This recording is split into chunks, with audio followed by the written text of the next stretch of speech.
तो बढ़ते हैं अगले पॉइंट की ओर। तो अगला पॉइंट क्या है? तो अगला पॉइंट है कि वास्तविक प्रतिबिंब तथा आभासी प्रतिबिंब में अंतर स्पष्ट करें। करने का मतलब हम लोग अगले पॉइंट में जो है वास्तविक प्रतिबिंब और आभासी प्रतिबिंब अंतर पढ़ेंगे, जो बहुत इंपॉर्टेंट है, जो आपके एग्जाम में कई बार पूछा गया है। ठीक है, तो इस चीज को याद रखिएगा, बहुत इंपॉर्टेंट है, इसको हम लोग VVI कहते हैं। ठीक है, बहुत इंपॉर्टेंट है, वेरी वेरी इंपॉर्टेंट है। ये प्रश्न जो है बहुत इंपॉर्टेंट है, जरूर आप इस चीज को याद कर लीजिएगा, आपके एग्जाम में कई बार पूछा गया, यानी इससे प्रश्न हर साल पूछता है।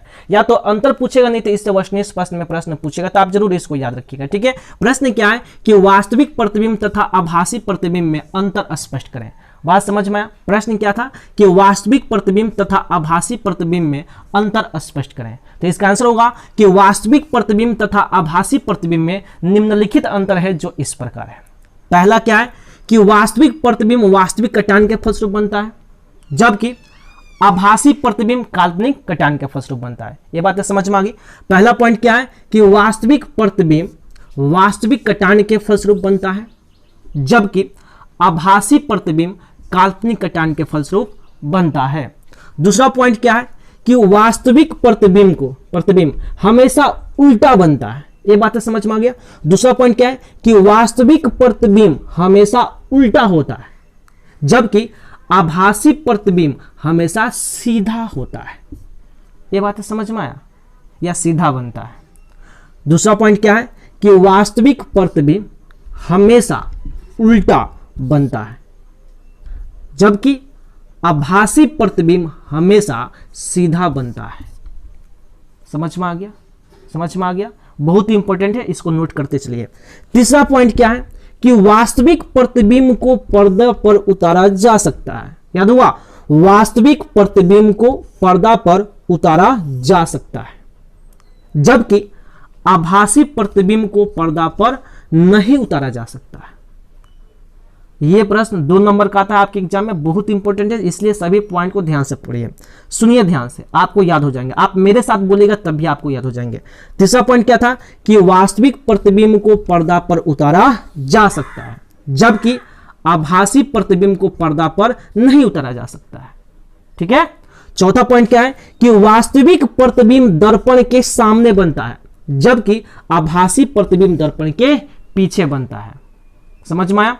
आभासी प्रतिबिंब दर्पण के पीछे बनता है। फिर से प्रश्न का आंसर बोल देते हैं। प्रश्न कैसे पूछेगा हमने आपको बता दिया है, फिर से बता देते हैं। प्रश्न पूछा जाएगा कि वास्तविक प्रतिबिंब तथा आभासी प्रतिबिंब में अंतर स्पष्ट करें। लिखना कैसे एग्जाम में? तो लिखना है कि वास्तविक प्रतिबिंब तथा आभासी प्रतिबिंब में निम्नलिखित अंतर है, जो इस प्रकार है। एक तरफ वास्तविक प्रतिबिंब लिखेंगे, एक तरफ आभासी प्रतिबिंब लिखेंगे, और बीच में उदग्र रेखा खींचेंगे। बात समझ में आ गया?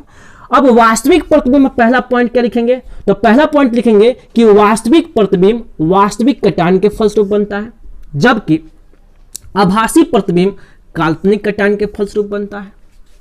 दूसरा पॉइंट है कि वास्तविक प्रतिबिंब हमेशा उल्टा बनता है, जबकि आभासी प्रतिबिंब हमेशा सीधा बनता है। तीसरा पॉइंट है कि वास्तविक प्रतिबिंब को पर्दा पर उतारा जा सकता है, जबकि आभासी प्रतिबिंब को पर्दा पर नहीं उतारा जा सकता है। चौथा पॉइंट है कि वास्तविक प्रतिबिंब दर्पण के सामने बनता है, जबकि आभासी प्रतिबिंब दर्पण के पीछे बनता है।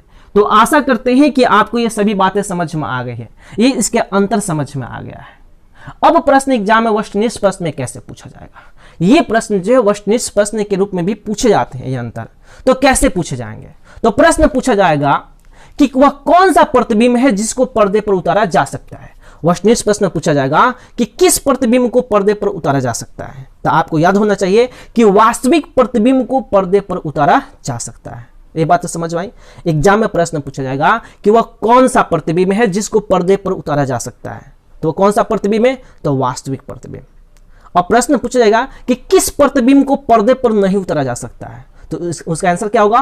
तो काल्पनिक प्रतिबिंब, यानी काल्पनिक प्रतिबिंब को पर्दे पर उतारा नहीं जा सकता है। तो ये बात समझ में आ गई।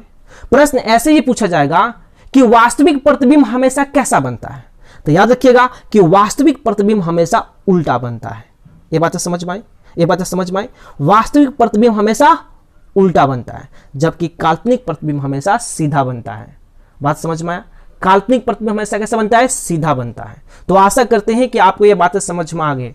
अगर आपको ये बातें समझ में आ रही है और आपको लगता है कि सभी प्रश्न इंपॉर्टेंट है तो जरूर आप मेरे चैनल को सब्सक्राइब कीजिएगा, वीडियो को लाइक कीजिएगा, साथ ही साथ इस वीडियो को शेयर कीजिएगा। बातें समझ में आ गई? और अच्छा लगेगा तो अगर आप बिहार बोर्ड के एग्जाम की तैयारी करते हैं और आप बिहार बोर्ड के विद्यार्थी हैं तो जरूर आपको ये बातें समझ में आएंगी। चलिए अब बढ़ते हैं, इसमें कुछ और भी प्रश्न पूछे जा सकते हैं। जैसे प्रश्न पूछा जाएगा कि वास्तविक प्रतिबिंब हमेशा कैसे बनता है। तो आपके एग्जाम में प्रश्न पूछा जाएगा कि वास्तविक प्रतिबिंब हमेशा कैसा बनता है, तो उल्टा बनता है। काल्पनिक प्रतिबिंब हमेशा कैसा बनता है, तो सीधा बनता है। प्रश्न पूछा जाएगा कौन सा प्रतिबिंब दर्पण के सामने बनता है, तो वास्तविक प्रतिबिंब। प्रश्न पूछा जाएगा कि वो कौन सा प्रतिबिंब जो दर्पण के पीछे बनेगा, तो काल्पनिक प्रतिबिंब। समझ में आ गया? तो आशा करते हैं कि आपको इसका अंतर और इसके सारे प्रश्न समझ में आ गए।